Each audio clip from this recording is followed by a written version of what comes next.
জীবনে আমরা সবাই কিছু না কিছু হারানোর ভয় নিয়ে বাঁচি। কেউ ভালোবাসা হারানোর ভয় পায়, কেউ ব্যর্থতার, আবার কেউ একা হয়ে যাওয়ার।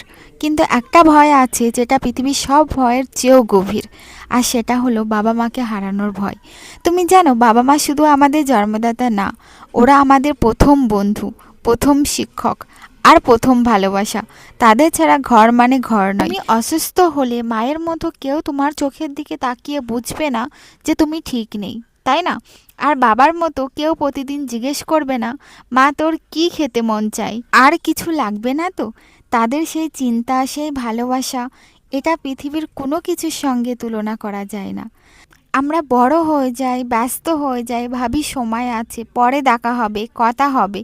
কিন্তু একদিন হঠাৎ বুঝি সময়টা ফুরিয়ে গেছে। তখন শুধু পুরনো রেকর্ড করা হাসির আওয়াজ বা ছবিতে আটকানো মুখটাই ভরসা হয়ে থাকে। তুমি যতই বড়লোক হও না কেন, যতই সফল হও না কেন, একটা জিনিস তুমি কখনো ফুরে পাবে না, সেটা হলো তোমার মা বাবার ছায়া। তারা থাকলে পৃথিবীটা নিরাপদ লাগে, আর না থাকলে সব কিছু থেকেও মনে হয় কিছু একটা নেই। তাই যতদিন আছে তাদের ভালোবাসো।